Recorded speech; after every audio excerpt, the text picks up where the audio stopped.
नमस्कार विद्यार्थी मित्रांनो, मी खेमराज चामोर्शीकर तुमचं सर्वांचं टेक्स्टबुक सुपर कोचिंग मध्ये स्वागत करतोय. बघा नेमका आता सध्या मुद्दा सुरू आहे काय, की जे बांगलादेशचे पूर्व प्रधानमंत्री होते, ते 2024 मध्ये बांगलादेशमध्ये ज्यावेळेस दंगे झालेत, त्यांवर काही आरोप लागले. त्यावेळेस तिथं सत्तापालट झाली आणि शेख हसीना हे भारतात आले. तेव्हापासून तर भारतातच आहे. पण आता तिथं जी इंटरिम गव्हर्नमेंट आहे मोहम्मद युनूस, ते भारताला धमकी देत आहे, की तुम्ही शेख हसीना यांना भारताला सोपवा. अदरवाईज दिस इज द हे एक ऍक्ट ऑफ एनिमिटी होणार. म्हणजे ज्याला आपण म्हणू की तुम्ही एक दुश्मनासारखे वागताय, दुश्मनासारखे कृत्य करताय, असं होईल. राईट. बघा, जर तुम्ही न्यूज जरी फॉलो करा तरी पण तुम्हाला पाहायला मिळेल की युनुस गव्हर्नमेंट वॉन्ट्स इंडिया और हसीना हँडओव्हर. तर आज आपण हाच मुद्दा समजून घेणार आहोत. काय नियम आहेत भारत आणि बांगलादेशमध्ये. सोबत खरंच भारत कोणत्या ग्राउंडवर, कारण भारत तर सोपवणार तर नाहीये. कारण शेख हसीना सोबत भारताचे संबंध किंवा त्यावेळेची जी सरकार होती त्यासोबत संबंध फार चांगले होते. पण आताची जी सरकार आहे मोहम्मद युनूस यांसोबत तेवढे चांगले नाही आहे. आपण हे पण म्हणू शकतो किंवा या आधी पण मी काही व्हिडिओ आणि शॉर्ट्स बनवलेले आहेत युट्यूबला, की आताची जी सरकार आहे इंटरिम गव्हर्नमेंट मोहम्मद युनूस यांचे संबंध पाकिस्तान सोबत चांगले आहेत म्हणून. त्यामुळे एवढं तर नक्की आहे की भारत आहे हे शेख हसीना यांना आहे ते हँडओव्हर तर करणार नाहीये बांगलादेशला. पण कोणते असे ग्राउंड्स आहेत आहे ना, की कोणत्या असे नियम आहेत ज्या नियमाच्या आधारावर काय तर भारत हे करू शकतं, तेच आपण आज समजून घेऊ. चला, सर्वात आधी हा इथं माझा नंबर आहे. तुम्हाला कोणतेही क्वेरीज आहे डायरेक्ट या नंबरला कॉन्टॅक्ट करता येईल. ठीक आहे. व्हॉट्सअप ग्रुप जॉईन करायचा आहे. इथं टेलिग्राम चॅनल दिलेलं आहे. व्हॉट्सअप ग्रुपसाठी मला या नंबरला मेसेज करा. बाकी तुम्हाला एमपीएससी यूपीएससी जर तयारी करायची आहे तरी पण डायरेक्ट माझ्या या नंबरला कॉन्टॅक्ट करता येईल. सिलेबस पासून, स्ट्रॅटेजी पासून, बॅच पर्यंत सर्व माहिती तुम्हाला मिळेल. Yes, all clear. टेक्स्टबुकचा एक टेलिग्राम चॅनल आहे super coaching MPSC by textbook. याला पण नक्की जॉईन करून ठेवा. कारण यावरच जर तुम्ही एमपीएससी यूपीएससी जर तयारी करत असणार तर नक्की जॉईन करायला पाहिजे. टेक्स्टबुकचे सर्व सेशन्स पीडीएफ सर्व तुम्हाला इथं मिळतीलच. नेक्स्ट आहे काय आपल्याकडे बॅच आहे बघा, एमपीएससी आणि यूपीएससी साठी यशोदय बॅच. थोड्या वेळामध्ये आपण पूर्ण माहिती घेऊ. पण त्यामध्ये आपण गॅरंटीड सिलेक्शन प्रोग्राम सुरू केलेला आहे. करेक्ट. सोबत राज्यसेवा मेन्ससाठी क्रॅश कोर्स पण आहे आणि कंबाईनसाठी प्री आणि मेन्स कंबाईन बॅच आहे. करेक्ट. चला पुढे वळू आणि मुद्दा समजून घेऊ. बघा बॅकग्राऊंड काय आहे, की 17 नोव्हेंबरला बांगलादेशमध्ये एक कोर्ट आहे इंटरनॅशनल क्राईम ट्रिब्युनल. आता नावामध्ये जरी इंटरनॅशनल असलं तरी पण लक्षात ठेवा की हा बांगलादेशचाच कोर्ट आहे. तिथं तिथच्या त्या त्या कोर्टाने जे पूर्व प्रधानमंत्री होते शेख हसीना यांना फाशीची शिक्षा सुनावली. त्यासोबत तिचे जे पूर्व गृहमंत्री होम मिनिस्टर असदुझ्झमान खान कमाल यांना सुद्धा काय तर फाशीची शिक्षा सुनावलेली आहे. आणि हे म्हटलंय की क्राईम अगेन्स्ट ह्युमॅनिटी म्हणजे मानवतेविरुद्ध गुन्हा. हा वर्ड लक्षात ठेवा, परत येणार आहे पुढे. राईट. आता ही ज्यावेळेस फाशी सुनावली त्यावेळेस शेख हसीना तर भारतात होते. म्हणजेच कोर्टामध्ये ते अवेलेबल नव्हते, म्हणजे त्यांच्या अब्सेंटीमध्ये काय तर हे सुनावण्यात आलेले आहे. राईट. आता बांगलादेश म्हणतोय की आम्ही काय तर शेख हसीना यांना फाशीची शिक्षा सुनावलेली आहे.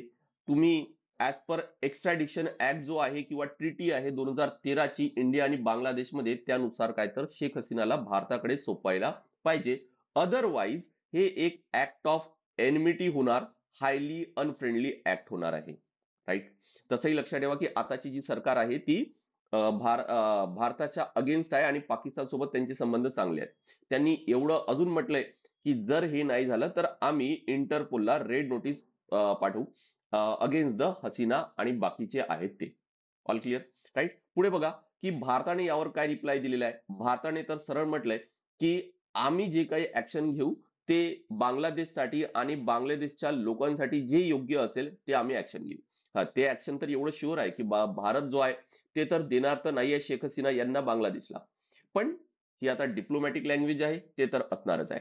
नेक्स्ट बघा की मुद्दा आहे काय आपल्या परीक्षेसाठी पण इम्पॉर्टंट आहे, की दोन ट्रिटी. एक आहे काय तर इंडिया बांगलादेश एक्स्ट्रॅडिशन ट्रिटी 2013 ची, आणि ही प्रायमरी आहे. सगळं काही होईल, एक्स्ट्रॅडिशन होणार किंवा नाही होणार, भारत काही ग्राउंड्सवर त्यांना म्हणणार की आम्ही नाही देऊ शकत, तर ती ही प्रायमरी ट्रिटी असणार आहे. दुसरा अजून एक ऍक्ट आहे 1962 चा, पण हा डोमेस्टिक लॉ आहे. भारताने स्वतःच तयार केलेला आहे की आम्ही कुणाला देणार किंवा कुणाला नाही देणार. राईट. आता ही जी प्रायमरी ट्रिटी आहे बायलॅटरल ट्रिटी, त्यामध्ये क्लिअर लिहिलेलं आहे की कोणत्या ग्राउंड्सवर एक्स्ट्रॅडिशन आहे ते करता येतं आणि कोणत्या ग्राउंड्सवर हे रिफ्यूज पण करता येते. आता ते रिफ्युजल ग्राउंड्स आहेत ते पुढे दिलेले आहे. सोबत या ट्रिटीमध्ये हे पण लिहिलं आहे, की प्रोसिजर काय असेल ती सुद्धा प्रोसिजर लिहिलेली आहे. ऑल क्लिअर बरोबर. सोबत म्हणजे ही जी ट्रिटी आपल्याला जर म्हटलं तर हीच प्रायमरी ट्रिटी आहे आणि सर्व यानुसारच होणार. दुसरं आहे काय तर इंडियाज एक्स्ट्रॅडिशन ऍक्ट म्हणजे भारताचा स्वतःचा नियम आहे आणि भारत स्वतः हे डिसाईड करेल. यामध्ये लक्षात ठेवा की this is domestic law. Next लक्षात ठेवा की यामध्ये मॅजिस्ट्रेट काय तर यामध्ये इन्क्वायरी करेल. म्हणजे आता नेमकं भारताने याबद्दल विचार केलं तर सर्वात आधी मॅजिस्ट्रेट यामध्ये इन्क्वायरी करेल आणि काय निर्णय काढायचे ते काढेल. आणि समजा की मॅजिस्ट्रेटने हे जर निर्णय काढला की शेख हसीना यांना एक्स्ट्रॅडिशन करायला पाहिजे, बांगलादेशला द्यायला पाहिजे, तर मग एक एक्झिक्युटिव्ह पॉवर आहे किंवा एक पॉवर आहे कोणाकडे सेंट्रल गव्हर्नमेंटकडे. कारण बघा हा निर्णय जरी कोर्टाने जरी घेतला कोर्टाने जरी घेतला तरी पण हा मुद्दा दोन देशांमधला आहे. त्यामुळे फायनल डिसिजन हा सेंट्रल गव्हर्नमेंटकडे आहे, ज्याला आपण एक्झिक्युटिव्ह पॉवर म्हटलं. त्यामुळे सेंट्रल गव्हर्नमेंटकडे एक पॉवर आहे की ते अप्रूव्ह पण करू शकतात किंवा रिफ्यूज पण करू शकतात ऍज पर दिस लॉ. करेक्ट. आणि या नियमामध्ये हे पण मेन्शन केलेले आहे की काही जे ग्राउंड्स आहेत किंवा सेफगार्ड्स आहेत एक्स्ट्रॅडिशनसाठी ते पण मेन्शन केलेले आहेत. जसं पॉलिटिकल ऑफेन्स प्रोटेक्शन आहे किंवा फेअरनेस नसेल ट्रायलमध्ये, जसं आपण बघतो की शेख हसीना यांच्याच केसमध्ये की ज्यावेळेस त्यांना फाशी शिक्षा तिथं सुनावली, शेख हसीना तिथं नव्हते आणि ते कम्प्लिटली पॉलिटिकल मोटिवेटेड होते. करेक्ट. त्यामुळे फेअरनेस जे तिथं ट्रायल झाले त्यामध्ये फेअरनेस आहे की नाही आहे हे चेक केलं जाईल आणि त्यामुळे भारत म्हणू शकतो की तिथं फेअरनेस नाही आहे, हे पॉलिटिकल मोटिवेटेड आहे, हे तिथच्या पब्लिक इंटरेस्टमध्ये नाही आहे म्हणून असे कारण नक्की देऊ शकतो. बरोबर. तर हे सर्व कारणांची लिस्ट काय आहे, हा प्रोसेस आधी समजून घेऊ की आता इथून पुढे प्रोसेस काय होणार. की बांगलादेश आहे ते फॉर्मल रिक्वेस्ट पाठवेल. आता सध्या होत काय आहे, आता सध्या मीडिया मीडिया सुरू आहे, फक्त मीडियामध्येच काय तर तिची जी सरकार आहे मोहम्मद युनुस आहे ते बोलत आहे, पण फॉर्मल रिक्वेस्ट अजूनपर्यंत पाठवलेली नाहीये. तर आता इथून फॉर्मल रिक्वेस्ट पाठवल्या जाणार भारताला. त्यानंतर मग आता सांगितलं मी की मॅजिस्ट्रेट इन्क्वायरी त्यावर होणार.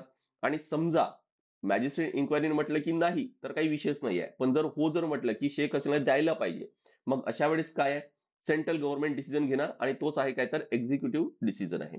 आणि यावर सुद्धा किंवा या मॅजिस्ट्रेटचा जो रिव्ह्यू आहे त्यावर सुद्धा शेख हसीनाला ज्युडिशियल रिव्ह्यूसाठी हायकोर्ट किंवा सुप्रीम कोर्टामध्ये सुद्धा जाऊ शकतात ते. ठीक आहे. तो पण पॉवर काय तर त्यांकडे आहेच. आता मेन मुद्दा आहे काय की भारत तर देणार नाही एवढं तर नक्की आहे. बरोबर. पण कोणते असे ग्राउंड्स आहेत ज्यावर भारत काय तर ते रिफ्यूज करू शकतो. पहिला सर्वात मुद्दा तो म्हणजेच कोणता, तर पॉलिटिकल ऑफेन्स एक्सेप्शन. हा जो ही जी ट्रिटी आहे ना 2013 ची इंडिया आणि बांगलादेश बायलॅटरल ट्रिटी, यामध्ये काही ऑफेन्स आहेत ते लिहिलेले आहेत. जसं मर्डर आहे किंवा टेररिझम आहे, हे ऑफेन्स लिहिलेले आहेत. पण त्यामध्ये हे पण लिहिलेले आहे की पॉलिटिकल ऑफेन्स किंवा पॉलिटिकल मोटिवेटेड हे तिथं एक्सेप्शन आहे म्हणून. त्यामुळे आपल्या भारताकडे तर काय तर आपण म्हणू की एक सॉलिड रिझन आहे आणि हाच मुद्दा सर्वात इम्पॉर्टंट आहे. कोणत्या त्या ट्रिटीमध्ये आर्टिकल 6 मध्ये आहे. नेक्स्ट आहे की लॅक ऑफ ड्युअल क्रिमिनॅलिटी. आता जर मगाशी म्हटलं मी तुम्हाला की हा वर्ड आहे ना हा लक्षात ठेवा, क्राईम अगेन्स्ट ह्युमॅनिटी. झालं काय होतं 2024 मध्ये तिथं बरेच जे विद्यार्थी होते ते सरकार विरुद्ध आवाज उठवत होते. त्यांविरुद्ध त्या विद्यार्थ्यांच्या विरुद्ध शेख हसीना यांनी फोर्सेसचा वापर केलेला होता आणि असं म्हटलं जातं की 1400 पेक्षा पण जास्त विद्यार्थी तिथं मृत्युमुखी पडले होते. राईट. आणि यालाच तिथच्या या कोर्टाने आयसीटीने काय म्हटलं तर क्राईम अगेन्स्ट ह्युमॅनिटी म्हटलंय. राईट. आता हा असा जो ऑफेन्स आहे ना हा भारतामध्ये कुठं काही मेन्शन नाहीये. भारताच्या अख्ख्या पूर्ण कायदा कानून मध्ये कुठेही मेन्शन नाहीये. सिमिलर कोणताच कायदा नाहीये. राईट. मग अशा वेळेस याला या विरुद्ध यासाठी भारताने काय पनिशमेंट द्यायची हे नाहीये. बरोबर. मग जर भारताने द्यायचं असेल तर इथं वेगळी पनिशमेंट होईल, तिथं वेगळी पनिशमेंट होईल. त्यामुळे नक्कीच काय तर हे रिजेक्ट करू शकतात.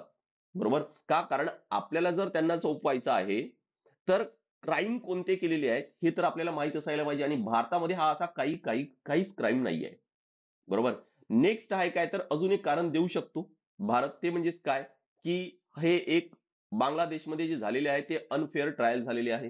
Right. Operation human rights concern हे सगळे कारण पण देऊ शकतात. कारण आर्टिकल 8 नंबर आहे ऑफ ट्रिटी, जे ट्रिटी आहे त्याचा आर्टिकल 8 मध्ये याबद्दल मेन्शन आहे. सोबत जे एक्स्ट्रॅडिशन ऍक्ट आहे त्यामध्ये सेक्शन 29 आणि 31 आहे. करेक्ट. चला, आय होप की क्लिअर झालं असणार. तर जो मुद्दा सुरू आहे हा करंट अफेअर्सच्या दृष्टीने फार इम्पॉर्टंट आहे. रेग्युलर आपला जो YouTube चॅनल त्याला सबस्क्राईब करा, फॉलो करा. रेग्युलर असे व्हिडिओज आहेत ते तुम्हाला नक्कीच पाहायला मिळतील. यातून तुमचे करंट अफेअर्सचे हे जे मुद्दे आहेत हे खूप चांगले होतील. राईट? बाकी अजून काही क्वेरीज असेल तर मी माझा नंबर शेअर करतो. 8793382448. राईट? टेलिग्राम चॅनल आहे, हा इथे दिलेला आहे. त्या टेलिग्राम चॅनलला सुद्धा माझ्या सर्व सेशनचे अपडेट्स आहेत, पीडीएफ आहे ते मी शेअर करतो. करेक्ट? आणि व्हॉट्सअप ग्रुप जॉईन करायचा आहे. व्हॉट्सअप ग्रुप जॉईन करायचा आहे तर या नंबरला मला मेसेज करा. करेक्ट? नेक्स्ट आहे काय? बॅचसाठी सरळ माझ्या नंबरला कॉन्टॅक्ट करता येईल. भरपूर डिस्काउंट आणि ईएमआय मध्ये फीस भरता येणार आहे. इथं कुपन कोड दिलेला आहे, तो नक्की वापरा ज्यावेळेस तुम्ही कोणतीही बॅच परचेस करत आहात. किंवा बॅचसाठी एकतर म्हटलं की this is the best way. Otherwise Google form दिलेला आहे या फाईलमध्ये. फाईल मी टेलिग्रामला शेअर करतोय. तर गुगल फॉर्मला सुद्धा तिथं क्लिक करून तुम्हाला तो फॉर्म भरून सुद्धा माहिती मिळवता येईल. बरं, बॅचेस कोणत्या आहेत आपल्याकडे? लक्षात ठेवा, यशोदय बॅच आहे जी एमपीएससी आणि युपीएससी साठी आहे. यामध्ये आपण बेसिक पासून कव्हर करू, म्हणजे एनसीईआरटी पासून कव्हर करू. फर्स्ट ऑर मेंटॉरशिप सुद्धा असेल. 18 बुक सुद्धा इथं तुम्हाला मिळतील. सोबत आपले सर्व क्लासेस लक्षात ठेवा की लाईव्ह आणि अनलिमिटेड रेकॉर्डेड असतात. सर्व बॅचेसवर तुम्हाला ईएमआय फॅसिलिटी आणि भरपूर डिस्काउंट मिळेलच. त्यासाठी माझा नंबर दिलेला आहे, त्यावर डायरेक्ट कॉन्टॅक्ट करायचा आहे. पण या बॅचमध्ये आता आपण एक नवीन प्रोग्राम सुरू केलेला आहे, guaranteed selection programme. Guaranteed selection म्हणजे काय की तुमचं सिलेक्शन गॅरंटीड आहे. अदरवाईज तुम्हाला तुमची फीज आहे ती रिफंड होणार. कारण आम्ही जेवढी मेहनत करतो त्यावर आमची खात्री आहे. पण विद्यार्थ्यांनी पण सोबत करायला पाहिजे. बरोबर? फक्त क्लास लावून तर होणार नाही. आणि म्हणून काय तर आपण हा एक विशेष प्रोग्राम आहे तो तयार केलेला आहे. लाईव्ह आणि रेकॉर्डेड क्लासेस असतीलच. पण विशेष म्हणजे लक्षात ठेवा की इथं मेंटॉरशिप प्रोग्राम आहे. तुमची रोज गुगल मीट होणार आणि तुम्हाला वेळोवेळी गाईड केल्या जाईल. तुमचे काही डाऊट्स असतील ते पण तुम्हाला विचारता येईल. सोबत वीकली स्टडी प्लॅन आहे, रिपोर्ट्स आहेत, ते तुम्हाला मिळेल की खरंच तुम्ही नेमकं इतर विद्यार्थ्यांमध्ये कुठे आहात, आहे ना, तुम्ही कुठं कमी पडताय, हे सर्व आपल्याला तिथून माहित होणार. जर तुमचं सिलेक्शन नाही होत आहे तर रिफंड आहे, आणि सिलेक्शन होत आहे तर तुम्हाला 1,00,000चं कॅश प्राइज आहे. मॉक टेस्ट सुद्धा पुण्यामध्ये होणार आहे. बरोबर? All clear? नेक्स्ट, जर तुमचा मेन्सचा 2025 ची प्री दिलेली असेल आणि मेन्सची तयारी करायची असेल सर्व विषयाची, तर आपण आता एक क्रॅश कोर्स सुरू केलेला आहे. सोबत जरी तुमचं यावरचं प्री जर निघालं नसेल, पण हा योग्य वेळ आहे, हीच योग्य वेळ आहे मेन्सची तयारी करण्याची. 2026 जरी मेन्सची तयारी करायची तर हीच योग्य वेळ आहे. प्रॉपर प्रॅक्टिस करून घ्या. सर्व जे मेन्सचे काही विषय जे पूर्व परीक्षेला नाही आहे, ते तर आत्ताच तयार करायला पाहिजेत तुम्हाला. बरोबर? आणि ग्रुप बी, ग्रुप सी ची जर तयारी करायची असेल, ती पण आपल्याकडे आहे. बॅच, प्री आणि मेन्स सर्व यामध्ये कव्हर होणार. आय होप की क्लिअर झालं असणार. So this is all from my side. Thank you very much.